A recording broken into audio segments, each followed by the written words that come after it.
It started with a series of strange lights streaking across the sky. At first, people thought they were meteor showers, maybe even a new kind of aircraft. But when the lights didn't fall, didn't disappear, and instead hovered silently in the night sky, a wave of panic started to spread. The news was full of reports. The government had no answers. People were terrified, yet intrigued. UFO sightings were happening all over the world. First, in the United States, then Europe, South America, and even in the most remote parts of Asia. Each report seemed eerily similar. Bright, hovering lights, unnatural in their stillness, and an overwhelming sense of being watched. It wasn't long before the governments of the world began to act. Leaders scrambled to address the growing panic, and soon, the world watched as Earth's most powerful countries made an unprecedented announcement: they had made contact. Not with an enemy, but with an alien race. For the first time in history, humanity was told that we weren't alone. But that wasn't the most shocking part. The aliens, this benevolent species, came in peace. They offered help. They shared incredible technologies. They promised to save humanity from itself, to heal the planet and end war, famine, and disease. At first, it seemed like a dream. The news was filled with optimism. The world watched as leaders signed a historic treaty with these extraterrestrials. Advanced technology would be shared, and in exchange, Earth would assist in the aliens' peaceful expansion. It sounded too good to be true. But for many, it was a beacon of hope in a world full of turmoil. However, not everyone was convinced. Dr. Evelyn Carter was a brilliant scientist, known for her work in atmospheric studies and environmental science. She had always been a skeptic, especially when it came to the promises of outsiders, whether they were from foreign governments or extraterrestrials. She was one of the few who didn't rush to celebrate the alien arrival.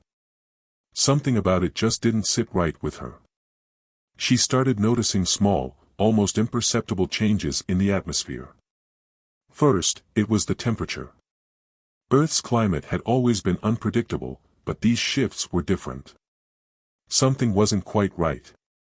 Then, there were the changes in the soil. Small patches of land where crops had thrived began to fail, while other areas, previously barren, started flourishing. Dr. Carter couldn't ignore the strange patterns. She began to dig deeper, pulling data from various environmental studies, her own research, and even some sources she didn't entirely trust. As weeks went by, more anomalies appeared. The skies were starting to look different, not just because of the presence of the UFOs, but because of subtle changes in the atmosphere itself. Was it possible? Could the aliens, these so-called benevolent beings, be altering the Earth? The more Dr. Carter looked, the more she realized that the changes weren't natural at all. The very makeup of Earth's atmosphere was shifting. There was evidence of a process, something resembling terraforming, only it wasn't as dramatic as the sci-fi movies made it seem. It was slower, more methodical, but it was happening. The oxygen levels in certain areas were dropping. The nitrogen levels were rising. Water tables were being altered in subtle ways. She couldn't believe what she was finding. And yet, the evidence was there.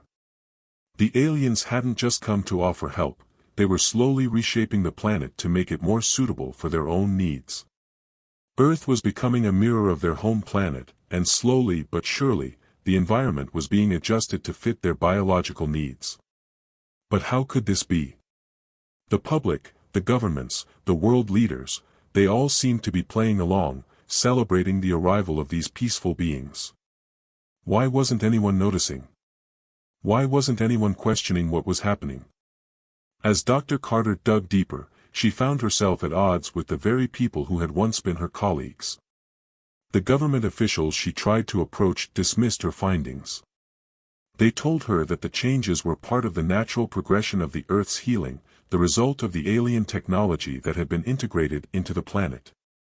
But Dr. Carter wasn't convinced. She began to gather evidence, showing how these changes were more than just environmental restoration. They were intentional. The aliens had an agenda, one that they hadn't shared with the rest of the world. There was something deeply sinister about their terraforming. They weren't just saving Earth, they were making it theirs. They were creating a world that could only sustain their species, not humans. Soon, Dr. Carter found herself isolated. Her warnings were ignored, dismissed as paranoia. The media continued to spin the alien presence as a gift to humanity. News outlets broadcasted how the world was changing for the better, cleaner cities, healthier oceans, and longer lifespans, all thanks to the aliens' advanced technologies. The public was in awe. It was almost as if Earth had been reborn. But for Dr. Carter, the truth was becoming more clear by the day. The terraforming process was not without consequence.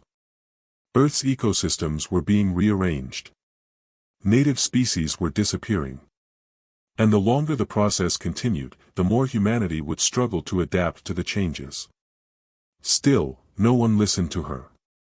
The government seemed complicit, eager to share in the technological advances the aliens offered.